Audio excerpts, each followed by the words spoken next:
in what he does on the links, but man, he is dapper. He is handsome. Probably the most handsome of all time, if I had to guess, when it comes to golf coaches in high school. Ladies and gentlemen, we bring in the legendary Chris Martin. What's up, Chris? Wow, what an introduction. You were trying. I thought we were getting the lead singer.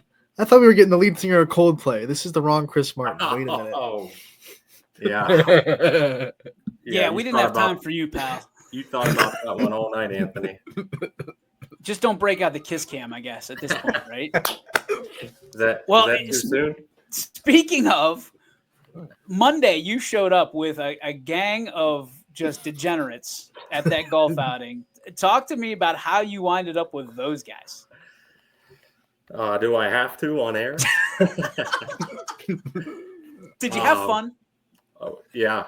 I don't know if I had as much fun as Todd Kibbe did, but yeah.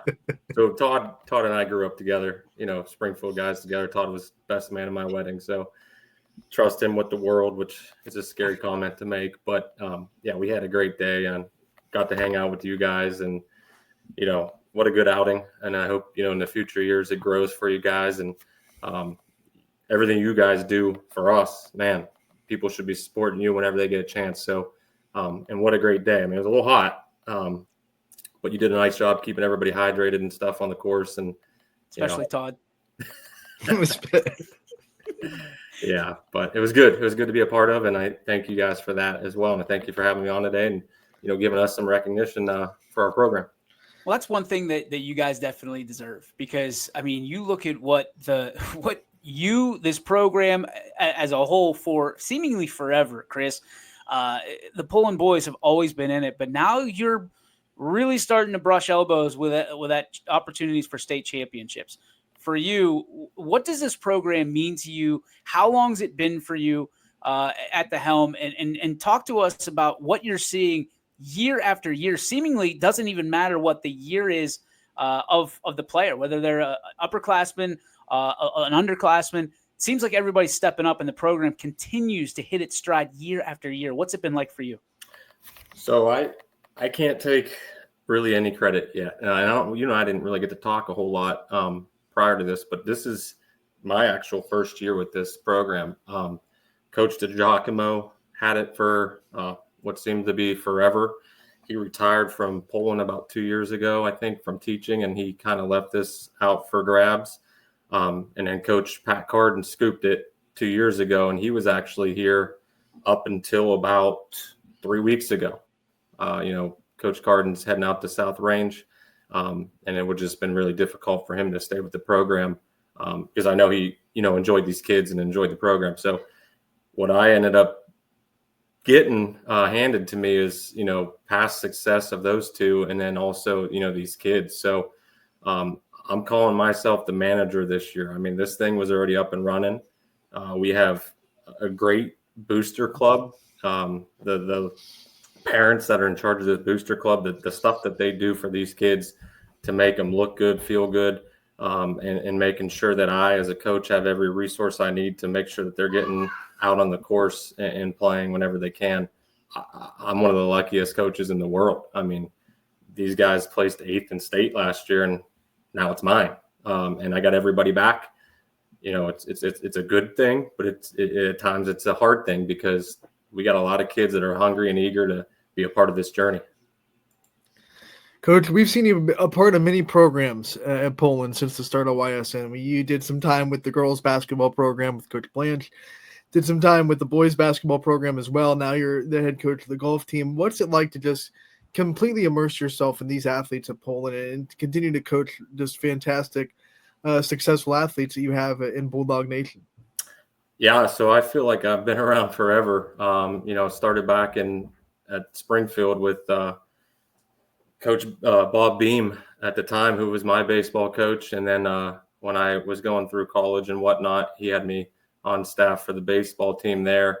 We had some success as well. And then Coach Fender at Springfield, when he was in the basketball world out there, I coached with him. And then when I got hired at Poland as a teacher, I was lucky. I mean, I got to be a part of a lot of good programs. Rich Murray with the baseball program. We had two 3-4 solid years together. You know, 2 state appearances. And as an assistant coach, what else can you ask for? Nick Blanche in the girls basketball program. I was his assistant for 7 or 8 years.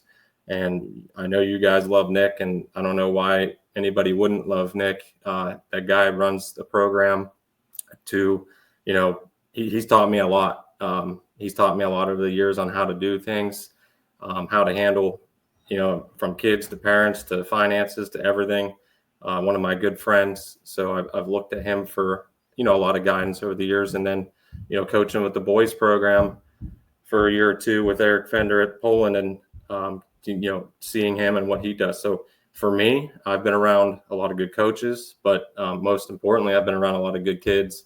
And, you know, every sport's different, as you guys know, and this is a unique one. So this is a new experience for me, but, you know, I'm walking into a fantastic group of kids and parents. And, you know, I don't know how many people understand the game of golf, and, you know, compliments to you guys in bringing that to light to people right now. I know people know how to golf, but do they know how a high school match and things like that works? So it's a good experience for me to see like what people do and don't know. And, you know, I'm just trying to do everything I can to let these kids play, because there's about 6 of them I can't help with because they're just better than me at golf. So it's a fun problem, but they're pretty good kids.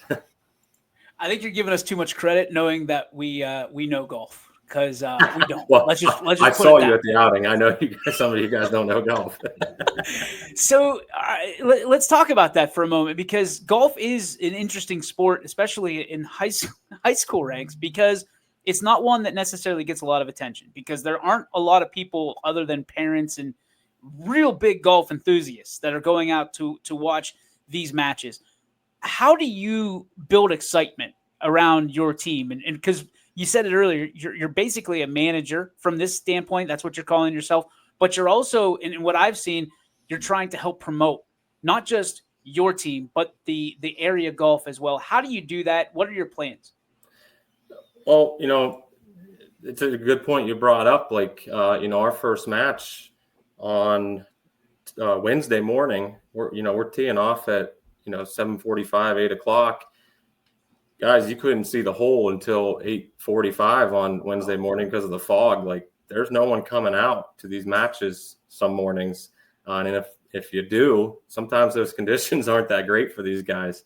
A lot of these guys are getting a match in before their friends are even waking up to start their day. So it is tough to get a crowd out there. But I think, you know, the kids themselves, you know, you play well, people want to see it, you know, and people like you guys giving us the opportunity to come on today. I know, you know, I could have gave you 6 or 7 or 8 kids to come on here today. Would probably be eager to talk to you. And, you know, my go-to was kind of Angelo today. And he's very deserving of it. The kid has worked so hard and everything he does. And I just want people to see it. You know, I can be the first one to admit, you know, in my 18 years of coaching, golf was never a top priority for me. But as you get older, I think you realize that's really the only thing you got left. So, you know, this was an interesting position for me. And it happened to open up in the right time in my life. You know, my wife, you guys, DJ, you could speak on this with your wife and kids. My wife, she takes care of our 3-year-old when I'm not home. You know, she does everything she can to keep the house going. When I was coaching varsity basketball, it was a tough one. So, you know, I think she was happy that I took this position. It's a little bit more family friendly. But, you know, with you guys blasting out things, I shoot Anthony an email, and my man, he's got it on the internet and done before I can close the browser. So, I mean, you know, compliments to you guys. I send it to everything. When we finish a home match, I'm sending it to 10 people. Just whatever I can do to. I remember being in these kids' positions, right? Like, you want people to know if you shot well. You want people to know if you hit a home run and all those things. So I'm just doing what I think that I would want done if I was a kid, trying to get it for them. I know you're sitting here, you're talking about how you're a manager and you know you're new to golf, but what are some things you are trying to bring to these kids in this program? What are some things that maybe you've learned from other programs or you learned from other coaches that you're trying to kind of instill into this program yourself? And, you know, I can't necessarily speak on the past because I don't know a whole lot about how Coach DiGiacomo and Coach Carden did everything. But, when I interviewed for this position with Coach Mr. Banfield, I told him transparency. I wanted to make sure that everyone in this program knew my expectations, my thoughts. Like, there's no secrets. I have probably one of the best assistant golf coaches I can ever imagine, in Jason McEwen, who's been around, Poland for a long time. He was a previous student, played golf at YSU, and him and I talk every day. Sometimes probably too much. We're bouncing ideas off each other. And when him and I come to a conclusion on, whatever it may be, rosters, matches, with things like that, I shoot it out to our group. We have a group chat going on an app, and I tell them everything. They already know Monday, Tuesday, Wednesday, Thursday, Friday next week, what they're wearing, where we're going, the bus, all that stuff. And, I've learned that from, Coach Blanche in the past. Like, sometimes it's just easier to just get it out there. You're not going to always make people happy on your, your messages, but at least they have time to receive it. And so far it's been going well, and it's compliments to my kids and my parents for, accepting my strategy here. But, golf's all mental. So the less I can get them to think about as they're teeing off, for me, that's what I can do to help these guys, because they have to go out there and golf. I can't be with them every shot, every hole. And even if I was, I can't help them in golf. So, that's just, I'm a manager. I feel like a secretary, but, it's pretty cool when you get out there and you're on a golf cart watching your studs, shoot birdies. Oh, that's incredible. I mean, we always ask the kids and golfers what's in their bag. But, dude, as a coach, you have a lot of quote unquote clubs that you've got to deal with as well. And what I mean by that is just literally being a coach, being a father, being a husband, having a job, all that stuff. For you, how do you balance it all? That's a big question nowadays for kids, but nobody ever asks coaches or officials, how do you work through that quote unquote work-life balance? Well, you'll attest to this too, DJ. Got a great wife, right? When we got married, she knew my goals in life. I think they've probably changed 16 times since we've met. I've had multiple different aspirations.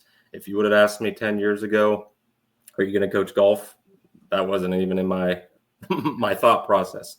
She just goes with it. Have a good support system there. Everything I think you do every day now, when you have a kid, it's for your kid. So, just keeping that in the back of your mind. I'm OCD, I think. I got everything going on in my head every single second of the day. So I just know things are going to get done. That's just kind of how I operate. It's just, like you said, finding the time to do it. This gig a little bit tougher because, I'm not at school. I'm not at a desk. I'm not sitting in front of a computer. I'm trying to balance, going to the pool and swim club with my son right after a match. And, just like today, I told Anthony I can't get on at 12:30. My wife had a hair appointment, like just juggling things like that. It just happens. You just figure it out, but you can't do it without that support system. And like I said, that as well, DJ. You talked about your interview with Mr. Banfield getting the job. Was there an interview with the wife about becoming a head coach? Was there a selling point to, hey, I'm going to take up this program and be a head coach of the golf team? Yeah, absolutely. We talk. So probably about a year ago, 2 years ago, we were having a tough time with my kid just sleeping, and it was a tough time for us during a varsity basketball season grind. So ultimately, I decided to step away from all sports last year. So this was the first year, this previous year, that I didn't coach a sport in 18 years. And I think she saw me twitching. Like, I think she saw me like, it was one of those things where she knew I needed to do something. And like, again, for us as a family right now, this was a good fit. There's no late nights, nothing like that. We do have an overnight trip that's going to be a challenge. It's a Sunday night into a Monday night or a Monday morning. So we get out of school and stuff. So she'll have to handle, Cameron all by herself that morning. She'll figure it out. That's what she does. And I appreciate her for that and love her for that. But yeah, it's been working out really well so far.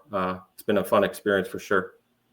For you, what makes Poland so special? Obviously a smaller community, but one that cares about seemingly every sport and everything that they do. they put their name on. What makes Poland Seminary High School so special to you? The pride. I mean, you guys, you can attest to this. You bet games. You see, like, our community, they love sports. They love seeing kids succeed. It's competitive. You know, I don't know if you can find me another team that has 13 kids on their golf roster right now. All right. And, you know, with those 13 kids comes 13 families that are supporting us, you know, coming to matches, raising funds for us to spend.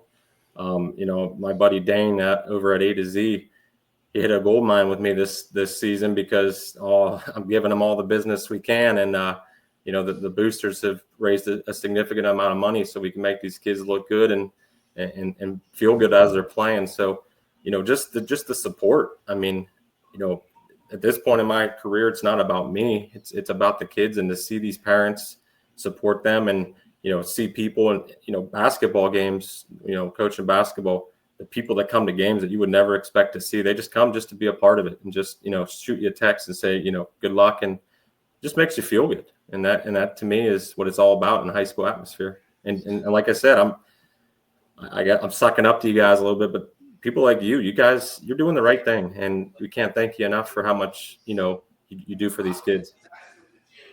Not just a coach, but an educator as well. What's it like to see kind of both sides of these kids' lives during the school year, where you see them as an athlete, but then you also get to see them as a student, and you get to see them kind of put in the work in the classroom as much as they do in the court or on the field or on the course now for you as a golfer?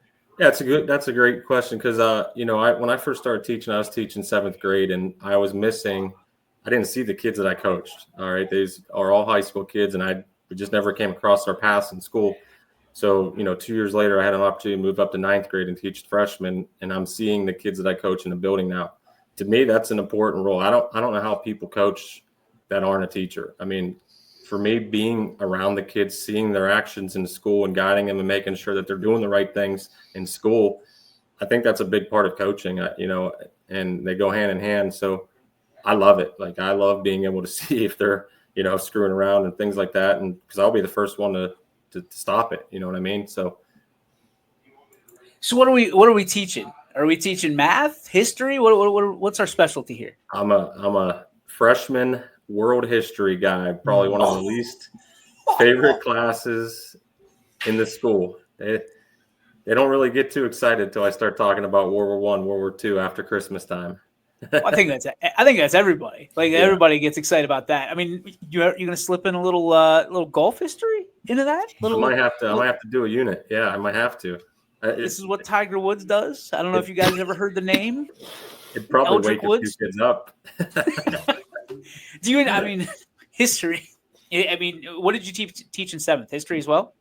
So I'm like a hybrid kind of guy. I taught 7th grade. I taught science and history. And then at the high school level, I've taught a science class, freshman science class, and I've been predominantly history. So, yeah, I got a dual license. It's a unique one, science and history, but hey, whatever they need. I got to imagine there's a lot of physics in that science of how a little round white ball hits a square surface and how you got to do that the best of the ability. Maybe some putting in class. Maybe energy transfer. Energy transfer. There you go. This is why I never could pass your class right now. Like, Right. Could not pass it as a 40-year-old, couldn't pass it as a 14-year-old. So, last question for you, Chris, before we let you go, because we got Angie in the back. For you, every coach has influences. Who were your influences in coaching on the way up? Who do you take pieces of and kind of build your coaching routines from? I mean, I think I already mentioned that earlier. You know, I've been around great coaches with Nick and, you know, Eric, and you just sit back and you watch and you learn. I've never been a head coach. This is my first head coaching gig. I've always wanted to be the guy in the background, just worrying about the game and the you know, not handling the clothing orders and the parents and things like that. So this is new for me, but I couldn't do it to the level that I wanted to do it, and am doing it now without, you know, people like Nick Blanche and Eric Fender, you know, and Coach Beam back in the day, just leading the way for me and showing me, hey, here's how you handle a program. Here's how you handle every situation, you know, and Coach Banfield, as an AD, couldn't ask for a better guy to help you through, every situation. So we appreciate you stopping by and certainly being part of our golf outing on Monday.